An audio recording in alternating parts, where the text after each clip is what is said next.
Good evening, everyone. Welcome. I want to start by acknowledging that it's 30 years that we've been coming together to recognize leaders and companies who are making a difference for women at work. And never has the need to celebrate inclusion been more important. To Inga and Bill and Blake, you are the very definition of inclusive leadership. Congratulations and thank you.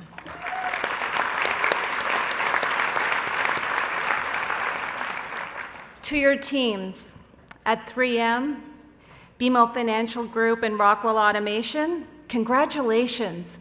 You have just won the Oscars of the inclusion world. No recount required.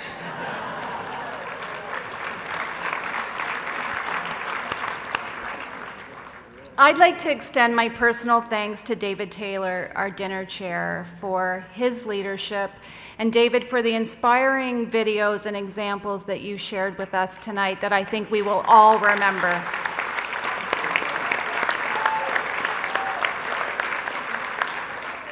To Peter Voser and the Catalyst Board of Directors, I thank you. To Gail King for your inspiring remarks. Thank you, and Nationwide for being our lead sponsor tonight. And finally, thank you, Gail. And finally, to my team at Catalyst, who are up there.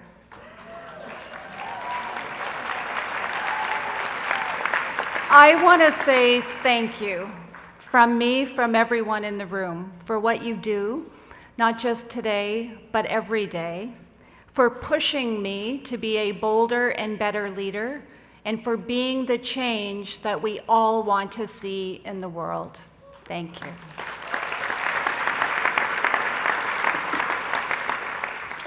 So picture this. It's 1992. It's my first job. We're in high-level negotiations when my boss sees a woman walk in the room.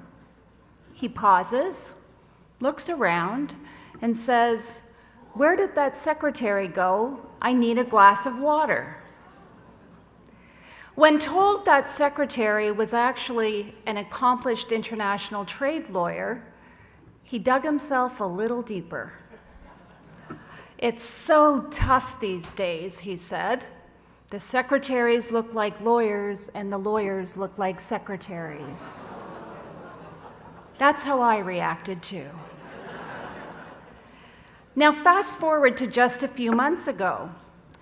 A woman I met at the World Economic Forum in Davos was in a conference room waiting for a meeting with a client.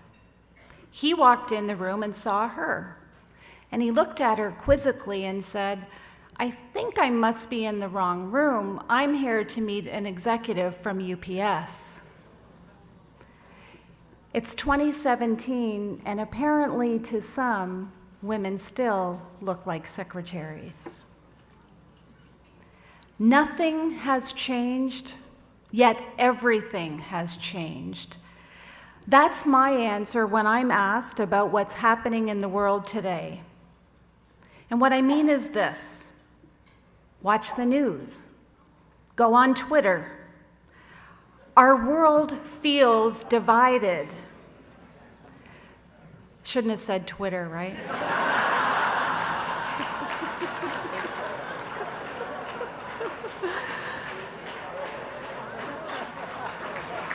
Thank you.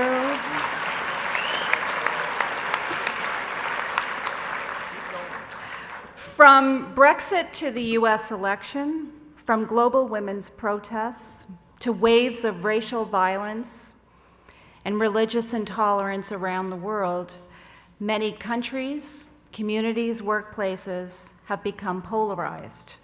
Closed, not open, us against them. But sexism and racism are certainly not new. What has fundamentally changed is the tone of the conversation. We find ourselves in a world that leaves many people questioning the values of their neighbors. They're feeling uncertain and fearful and they are bringing those fears to work. Employees of your companies are asking questions they've never asked before.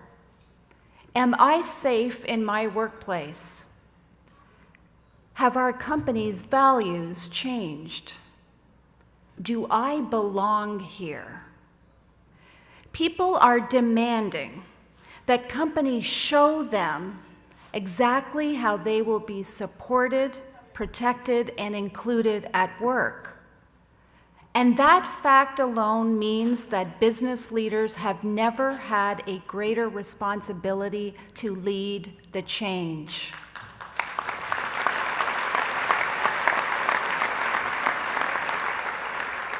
Our job, bringing people together, including rather than excluding, making room for everyone to have a fair opportunity to succeed, this work matters more than ever.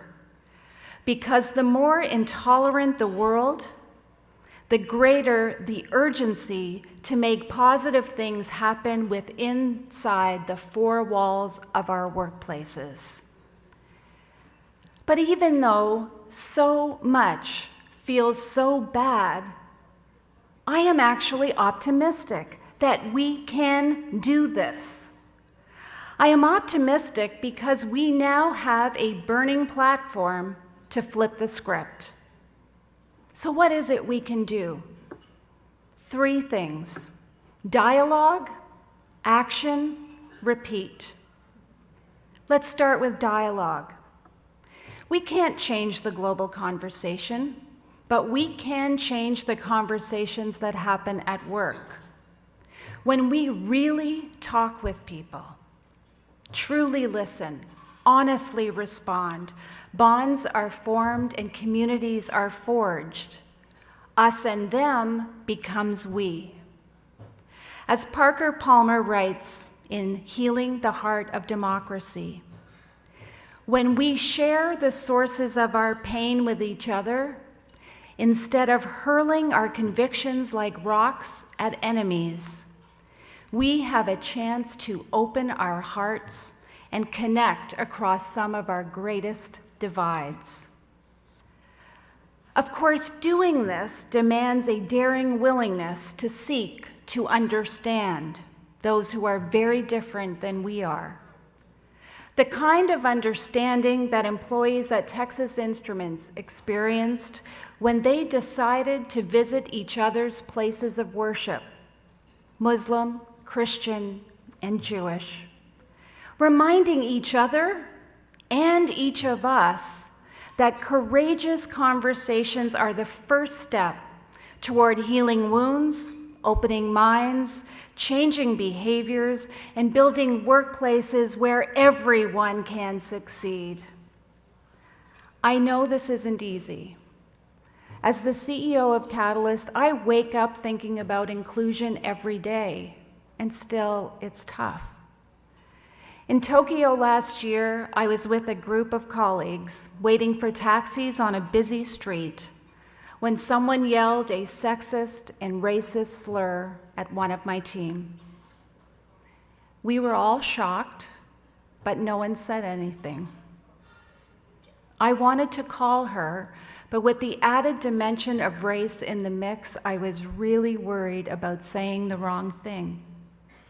So I stayed silent for weeks, until I read new research from Catalyst that reminded me that silence is toxic. So finally,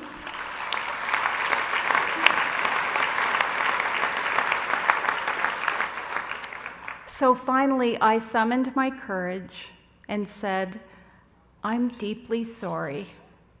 That was wrong. I should have said something." She appreciated the support even as late as it came.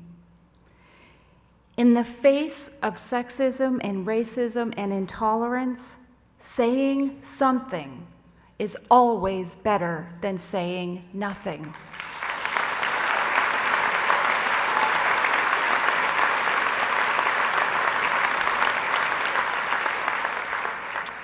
So please, I hope that you will learn from my mistakes, but more importantly, that you'll learn from Catalyst. And here comes the shameless promo. We've just launched a free 45-minute online course called Communication Skills for Bridging Divides. Yes. We are doing this as a public service because we believe it's deeply important and desperately needed. Imagine the impact if everyone in the country took that course over lunch tomorrow. So next, moving to step 2, action. If words build the bridge, actions drive our companies across it. And our actions must match our words. Inclusion can't be a cloak that we take on and off. It must be ingrained in our DNA, core to our values, to how our employees are treated, who we give the opportunity to lead. Inclusion must be felt by our teams and made real by the choices we make, where we invest, who we do business with, the images we send into the world with our advertising, the footprint we leave behind in our communities. This is how bold change happens. Intention becomes reality. Tell plus show equals change. And the single most important change that we can make as leaders is building workplace cultures where different is good. A place where being different is not a disadvantage, but a bridge to success. A place where people feel like they belong. Why does this matter so much? Thomas Friedman, in his latest book, recounts the story of asking the Surgeon General of the United States about the greatest illness facing the world today. The doctor's response? It's not heart disease. It's not cancer. It's isolation. The deep need, the yearning to belong is a basic human instinct. And somehow we've lost this in our communities and at work. If isolation, if exclusion is the problem, then inclusion is the solution. And whether, thank you.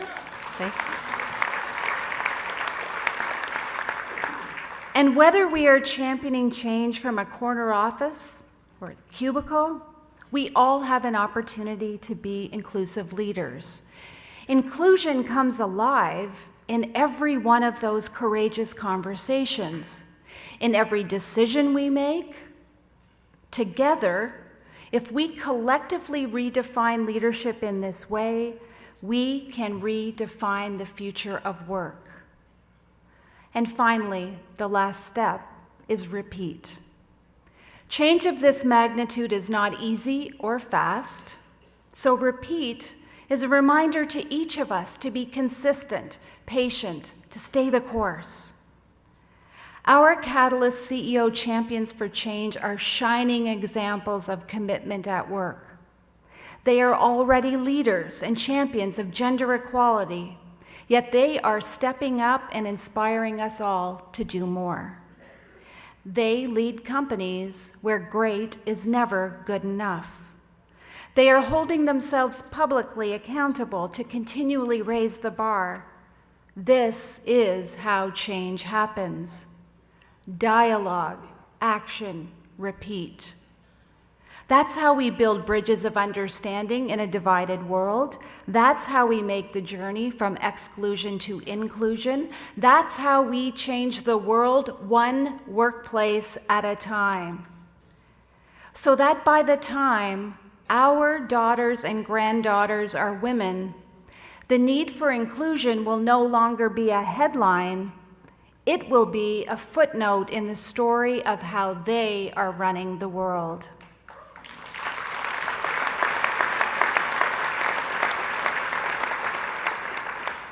So as we come together on this night and celebrate International Women's Day, in a world where nothing has changed, yet everything has changed, I look around the room at the leaders we've celebrated tonight, the lives that they've touched, and the careers that they've changed, and I feel an incredible sense of hope, of belonging, of inclusion.